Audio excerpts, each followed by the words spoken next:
Hello students, sorry कि मैं 21 के बाद आपके लिए कोई वीडियो नहीं बना पाई। बट जैसा कि कल आपका एग्ज़ाम है, कल आपके मैथ्स का पेपर है, तो मुझे लगा कि आज मैथ के पेपर के पहले मुझे एक बार आपको सारे फॉर्मूलाज रिवाइज करवाने चाहिए। तो मैं आज आपके लिए इस क्लास को लेकर आई हूँ स्पेशली ओनली ऑन 4 फॉर्मूलाज के लिए। आपको मैं सिर्फ आज फॉर्मूलाज पढ़ाऊंगी, आपको कोई क्वेश्चन सॉल्व नहीं करवाएंगे, कोई टेस्ट वर्क का क्वेश्चन नहीं, कोई आपकी बुक का क्वेश्चन नहीं। हम सिर्फ आज फॉर्मूलाज पे ध्यान देंगे। उसके बाद मैं आपको कुछ टिप्स बताऊंगी कि आपको एग्जाम में पेपर को कैसे अटेम्प्ट करना है। तो पहले हम फॉर्मूलाज पे ध्यान देते हैं। आप अपने फॉर्मूलाज को रिवाइज कीजिएगा, ठीक है। मैं आपको बोलूंगी, जैसे मैंने बोला क्यूबॉइड, आपको लेटरल सीए से दिया जाएगा कर्व सरफेस एरिया, तो आपको अपने माइंड में लाना है कि इसका सीए से क्या होता है, ठीक है। अपनी आइज को क्लोज करना है और अपने फॉर्मूलाज को याद करना है।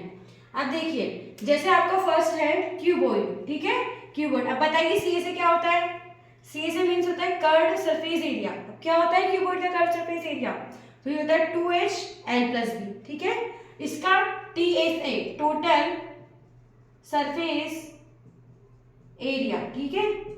ये तो आपको पता ही होगा टी से क्या होता है। तो ये क्या होता है 2LB + BH + HL, ठीक है। तो आपका ये होता है, ठीक है। अब देखिए इसी का वॉल्यूम क्या होता है, तो इसका वॉल्यूम होता है L × B × H, यानी कि जो क्यूबॉइड है, ठीक है। क्यूबॉइड में लेंथ भी होगी, ब्रेथ भी होगी और हाइट भी होगी, और इसका वॉल्यूम क्या होगा L × B × H, और ये होगा 2LB + BH + HL, ठीक है। अब सेकंड है आपका क्यूब। क्यूब का सी से क्या होता है, तो क्यूब का सी होता है 4A²। ए क्या है हमारी यहाँ पर साइड, देखिए ब्रैकेट में लिख लेते हैं। ए = क्या होता है, साइड होता है, ठीक है। इसके बाद है आपका टीएस यानी कि टोटल सरफेस एरिया। वो क्या होता है क्यूब का 6A² यानी कि 6A²। ए क्या है, साइड है। इसके बाद वॉल्यूम क्या होगा, A क्यूब, A × A। अगर आपको साइड दे दी जाए और क्यूब का क्या पूछा जाए, वॉल्यूम, तो उस साइड को 3 टाइम्स आपको मल्टीप्लाई करना है, ठीक है। अब देखिए थर्ड है आपका राइट सर्कुलर कोन। तो इसका क्या होता है सी से πRL, ठीक है।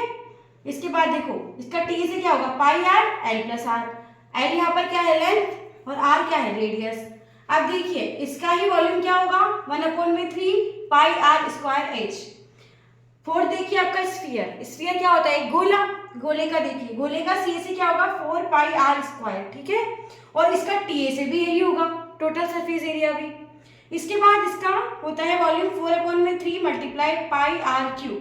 यहाँ पे देखो जब तक आपको बोला नहीं जाए कि पाई की वैल्यू क्या रखनी है, तो आपको पाई की वैल्यू वहां पुटअप करनी होती है 22/7, या तो वो आपको ब्रैकेट में देगा कि पाई = 3.14। अगर वो ये नहीं देता है तो आपको पाई की वैल्यू पुट करनी होती है 22/7। अब देखिए फिफ्थ है आपका हेमीस्फीयर, ठीक है।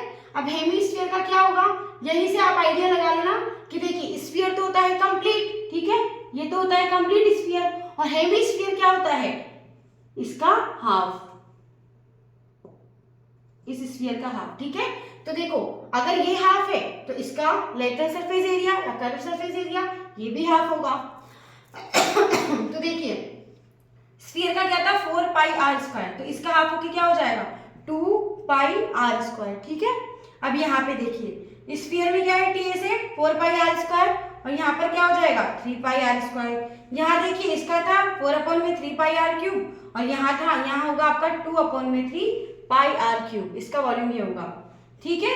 ये तो हमने पढ़ ली हमारे cuboid, cube, right circular cone, sphere and hemisphere. अब देखो आपको मैं कुछ प्रीवियस ईयर्स के यानी कि जो प्रीवियस आपकी क्लासेस हैं उसके फॉर्मूलाज भी आपको एक बार लर्न करवा देती हूँ। तो देखो उसके फॉर्मूलाज देखो आप, ये तीनों फॉर्मूलाज अच्छे से। तो स्क्वायर आपका एक रिकॉल हो जाएगा, स्क्वायर होता है, स्क्वायर का एरिया क्या होता है A × A²। देखिए पेरीमीटर क्या होता है 4A, A यहाँ पर वही है साइड। अब देखिए रेक्टेंगल, रेक्टेंगल का क्या होता है एरिया L × B, ठीक है, लेंथ × ब्रेथ। पेरीमीटर क्या होता है 2L + B, ठीक है। अब देखिए सर्कल, सर्कल का क्या होता है एरिया πr², और पेरीमीटर क्या होता है 2πr, ठीक है। अब देखिए आपका है फोर्थ, आपका है आइडेंटिटीज। अब देखो आपके आइडेंटिटीज का 1 या 2 क्वेश्चन आपके आराम से बनेंगे, इनको अच्छे से लर्न करके चले जाना। तो देखो a + b का होल स्क्वायर क्या होता है बताइए, A² + 2AB + B², ठीक है। A² + 2AB + B²। a - b में क्या चेंज होगा, बस ये जो बीच वाला है ये माइनस का हो जाएगा, बाकी एज इट इज रहेगा। तो A² - 2AB + B²। अब देखो a plus B a minus B, तो इसका क्या बनेगा a square minus B square. अब तो आपने अच्छे से इसकी प्रैक्टिस कर ली होगी। और ये जो आपका फोर्थ आपका जो फॉर्मूला है x प्लस ए एक्स प्लस बी, आपकी जो बुक है उसमें जो क्वेश्चंस दिए गए थे उस क्वेश्चन में क्या था उसमें कि ये फॉर्मूला आपको क्वेश्चन के अंदर ही दिया हुआ था और आपको बोला गया था कि इसको यूज कीजिए। ठीक है, तो आप इसको या तो लर्न कर ही लीजिए, नहीं तो ये आपके एग्जाम में आ ही जाएगा, क्योंकि जैसा आपके बुक में दिया हुआ था कि आपको ये दिया है, नीचे आपको क्वेश्चन दिया है कि a इक्वल टू ये है, b इक्वल टू ये है, आप इसको निकालिए, तो आप उसको वहां पर निकाल सकते हैं। तो आपको देख लीजिए, एक बार इसका स्क्रीनशॉट ले लीजिए, आपके सारे फॉर्मूलाज अच्छे से कॉल हो जाएंगे। ठीक है, अब देखिए मैं आपको एक चीज और बताती हूँ, आज लास्ट डे।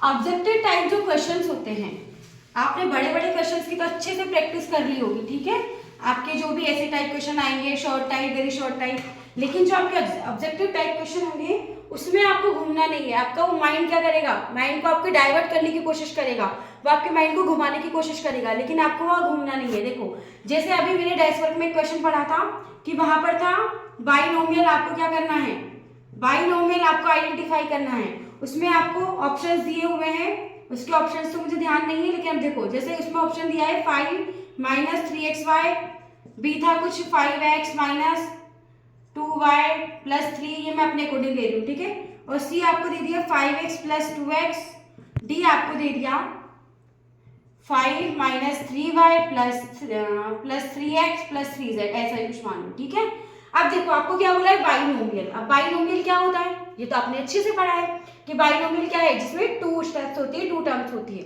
अब आप देखेंगे यहाँ कितनी टर्म्स है, तो अच्छे से प्रैक्टिस कर ली होगी। ठीक है, आपके जो भी ऐसे टाइप क्वेश्चन आएंगे, short type, very short type, लेकिन जो आपके ऑब्जेक्टिव टाइप क्वेश्चन होंगे उसमें आपको घूमना नहीं है। आपका वो माइंड क्या करेगा, माइंड को आपके डाइवर्ट करने की कोशिश करेगा, वो आपके माइंड को घुमाने की कोशिश करेगा, लेकिन आपको वहाँ घूमना नहीं है। देखो जैसे अभी मैंने डेस्क वर्क में एक क्वेश्चन पढ़ा था कि वहां पर था बाइनोमियल, आपको क्या करना है, बाइनोमियल आपको आइडेंटिफाई करना है।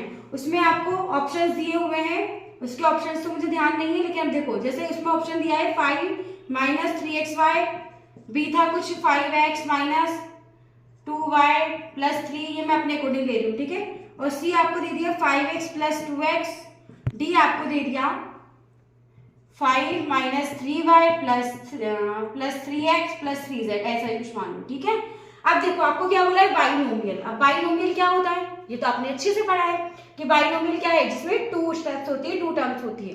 अब आप देखेंगे यहाँ कितनी टर्म्स है, 1 2, तो ये करेक्ट हो सकता है। दूसरा है 1 2 3, ये तो है ही नहीं। यहाँ कितनी 1 2, ये भी करेक्ट हो सकता है। ये कितनी 1 2 3 4, ये भी है ही नहीं। अब आप सोचेंगे कि मैम यहाँ भी 2 टर्म्स है, यहाँ भी 2 टर्म्स है, लेकिन आंसर तो ये करेक्ट है, तो आंसर कैसे करेक्ट है। देखिए अब तो कई बच्चों के माइंड में आ चुका होगा, लेकिन वहां आपको कंफ्यूज नहीं होना है। देखो ये तो 5x प्लस 2x, दोनों तो प्लस हो सकते हैं ना, तो ये तो प्लस होके क्या बन जाएगा, 7x बन जाएगा। तो ये तो कहाँ हुआ बाइनोमियल, तो मोनोमियल हो गया। तो देखो आंसर क्या आ जाएगा आपका ये। तो वहां पर इसे अपने माइंड को बिल्कुल भी कंफ्यूज नहीं करना है, अच्छे से क्वेश्चन को रीड करना, उसके बाद ही उस क्वेश्चन को सॉल्व करना। ठीक है, बाकी अभी भी आप रात को जो भी प्रैक्टिस करोगे अच्छे से आपकी प्रैक्टिस चलती रहनी चाहिए।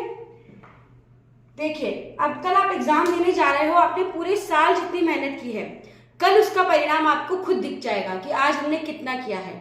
तो देखो बिल्कुल भी टेंशन में नहीं आना है। अब तक जितना पढ़ा है आपने बहुत पढ़ लिया है, बहुत अच्छे से आपने मेहनत की है, आप बहुत अच्छा करोगे। अपने अंदर कॉन्फिडेंस लेकर जाना, सुबह सुबह बिल्कुल अपना माइंड खराब मत करना कि मुझे तो कुछ नहीं आता, मुझे तो ये याद नहीं वो याद नहीं। ठीक है, आप अच्छे से आज मेहनत करो रात को, और देखो एक नैप आपकी बहुत जरूरी है। आप अच्छे से रात को नींद लो, 12-1 बजे तक आप पढ़ सकते हैं। कल आपका दिन में 2 बजे पेपर है, तो 12-1 बजे तक पढ़िए, उसके बाद अच्छे से सोइए। सुबह अच्छे से आपकी प्यारी से आपकी नींद खुलेगी 7 या 8 बजे। उसके बाद आप अपने अच्छा सा ब्रेकफास्ट कीजिए, उसके बाद अपनी प्रैक्टिस स्टार्ट कर दीजिए। ऐसा नहीं कि पूरी रात लगे हुए हैं। ठीक है, आपको जितनी प्रैक्टिस करनी थी अब आप कर चुके हैं, लास्ट में सिर्फ आपकी रिवीजन का टाइम है। तो देखो टेंशन में नहीं आना है, अच्छे से जाना है, खुश होकर जाना है, कोई लड़ाई झगड़ा करके नहीं जाना है घर पे, और अच्छे से दही चीनी खा के जाना। ठीक है, अच्छे से पेपर दे के आओ। और देखो पेपर वहां पे आपका पेपर आते ही ऐसा नहीं है पेपर आया उस पर अटैक कर दिया कि टाइम नहीं है हमारे पास, सीधा अटैक कर दिया ये तो मैथ का पेपर है, मम्मी ने बोला था कि टाइम नहीं मिलेगा, सर ने बोला था, मैम ने बोला था। देखो वहां जाना है, पहले पेपर को अच्छे से देखना, क्वेश्चन को अच्छे से रीड करना, उसको समझना, उसी के बाद सॉल्व करना, सीधा उस पर अटैक मत कर देना, ठीक है। और टाइम मैनेज करके चलना कि मुझे ये क्वेश्चन है, इतने टाइम में मुझे करने हैं। आपके वहां पे वॉच होगी, आराम से इसको देखना और टाइम मैनेज करके जो क्वेश्चन आपको नहीं आता है उसको छोड़ देना। स्टार्टिंग में देखो, जो आपको अच्छे से आता है उनको कीजिए, जो नहीं आता उसको छोड़ देना। फर्स्ट टाइम में 3 राउंड करिए। फर्स्ट टाइम में जो क्वेश्चन अच्छे से आते हैं उनको कर लीजिए। सेकंड राउंड में जो क्वेश्चन आपको लगते हैं कि अच्छा इसका ये भी हो सकता है, ये भी हो सकता है, या कुछ ऐसे आ सकता है, तो आप उसको कीजिए। थर्ड राउंड में जो आपको बिल्कुल ही नहीं आता है उसको थोड़ी देर सोचिए, वो आपको जरूर याद आएगा, क्योंकि आउट ऑफ सिलेबस कुछ नहीं आता है। यहाँ पर बोर्ड के एग्जाम्स में आपको पूरा उसी में से देगा, जो आपकी बुक है या आपकी डेस्क वर्क है तो उसी में से आएगा, आउट ऑफ सिलेबस कुछ नहीं आएगा। क्वेश्चन को 2, 3, 4 बार अच्छे से पढ़ते रहना जब तक कि वो समझ ना आ जाए, और उसके बाद फिर उसको करना स्टार्ट करना। फॉर्मूलाज अच्छे से लर्न करके चले जाना बस। बाकी ऑल द बेस्ट। मेरी तरफ से आप सबको बेस्ट विशेस है। अच्छे से एग्जाम दीजिए, अच्छे से पेपर दीजिए और अच्छे से करके आइए, अच्छा आपका रिजल्ट आए।